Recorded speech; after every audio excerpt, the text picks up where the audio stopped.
Artificial intelligence का सीधे तौर पर शिक्षा पर क्या प्रभाव पड़ सकता है, इसी संदर्भ में मैं विनोद वैष्णव पहुंचा हूं। रावल पब्लिक स्कूल के प्रिंसिपल मैम है राखी वर्मा जी। मैम, सीधा आपसे सवाल यही है कि आर्टिफिशियल इंटेलिजेंस किस तरीके से सार्थक या नर्थक साबित हो सकता है आने वाले समय में शिक्षा के क्षेत्र में। जी नमस्कार। मैं Rakhi Verma, principal Rawal public school. देखिए, हमारे चेयरमैन सर हैं Shri CB Rawal ji, pro chairman sir हैं mister Anil Rawal. They are very strong advocates of providing the best in education and latest in education. तो जो भी अभी हम कहते हैं कि जो आज का बच्चा है वो डिजिटल वर्ल्ड का नेटिव है, तो अगर हम उसको आर्टिफिशियल इंटेलिजेंस जैसी चीज से या फिर जो लेटेस्ट है टेक्नोलॉजी से परे रखेंगे तो that will be very unfortunate, क्योंकि कल को उसको उसका प्रयोग करना है। तो एक्सपोजर तो हमें जरूर देना चाहिए। जैसे हम अपने स्कूल में भी एक डिजिटल लर्निंग प्लेटफॉर्म प्रोवाइड करते हैं बच्चों में। उसमें क्या है, जैसे एनईपी बात करती है, एनसीएफ बात करती है इंडिविजुअलाइज्ड लर्निंग की। तो बच्चे के लर्निंग के पेस के हिसाब से, जैसे बच्चे ने क्वेश्चन सॉल्व करने शुरू करे, तो अगर तो वो कर पा रहा है तो कॉम्प्लेक्सिटी उसकी बढ़ती जाएगी। अगर वो नहीं कर पा रहा तो कॉम्प्लेक्सिटी कम होती जाएगी। तो उससे क्या है कि बच्चे के अंडरस्टैंडिंग और उसकी इंटेलिजेंस या उसने कितना उस कॉन्सेप्ट को समझा है, उस हिसाब से ही उसको उसकी जो लर्निंग है या उसके लिए जो एक्सपोजर है वो चेंज होता रहेगा। तो वो एक बहुत इंपॉर्टेंट एस्पेक्ट है जो हम अचीव कर पा रहे हैं आर्टिफिशियल इंटेलिजेंस। ये एजुकेशन को इजी कर सकता है क्या? देखिए, इजी देखिए इसके नाम में ही एक जो आर्टिफिशियल वर्ड यूज किया गया है उसी से ही हमें पता चल जाता है कि इंटेलिजेंट है, डेफिनेटली यूजफुल है, लेकिन आर्टिफिशियल है। तो जो एक इमोशनल या सोशल स्किल्स जो 1-to-1 जो टीचर प्रोवाइड कर सकती है बच्चे को, वो डेफिनेटली आर्टिफिशियल नहीं हो सकती। एब्सोल्युटली। तो लेकिन डेफिनेटली वो हेल्प करता है। मैं ये नहीं कहूंगी कि इसकी इंपॉर्टेंस नहीं है, लेकिन उसको बैलेंस क्रिएट करना कि हम कितना यूज कर रहे हैं। हम अगर बिल्कुल ही इस पे डिपेंडेंट हो जाएंगे तो वो भी अच्छा नहीं रहेगा। बट अगर हम तो मिसयूज भी होता है, बच्चे एक्सपोज भी होते हैं।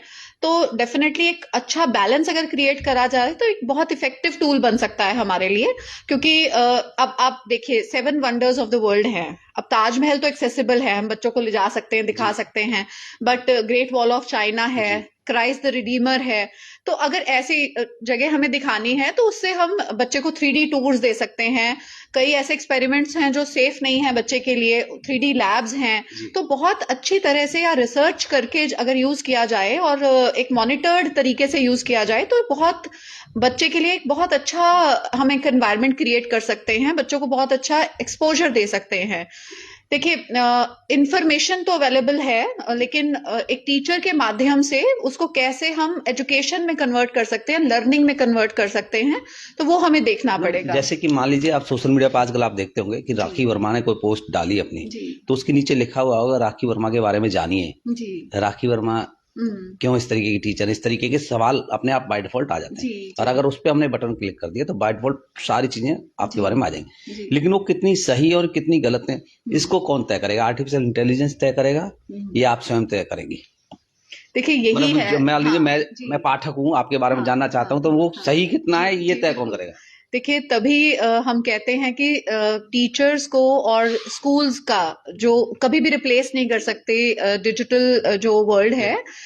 यही हम शिक्षा बच्चों को दे रहे हैं कि कैसे आपको फेक और रियल न्यूज में आपको फर्क पता करना है। हम देखते हैं बहुत बार, कई बार तो किसी एग्जाम के लेके या छुट्टी के लेके इसे सर्कुलर्स भी सर्कुलेट होने शुरू हो जाते हैं। तो वो हमें यही समझ हम बच्चों को अपने स्कूल्स में दे रहे हैं या टीचर्स दे रही हैं कि कैसे आपने जानना है कि आप आंख बंद करके विश्वास नहीं कर सकते, क्योंकि ये एक बहुत ही नेगेटिव इम्पैक्ट है जो हमारी सोसाइटी पे आ रहा है, सोशल मीडिया का कहें या कैसे कि लोग किस तरह की इंफॉर्मेशन दे रहे हैं, उसको किस तरह से हमें स्क्रीन करना है कि या उसको किसे फिल्टर करना है कि क्या हमारे लिए लाभदायक है और क्या हमारे लिए ठीक नहीं है।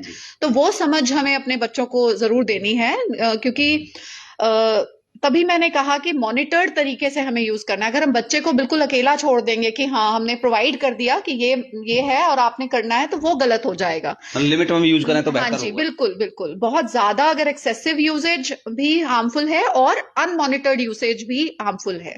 तो 2 लाइनों में संदेश देना चाहेंगे बच्चों को?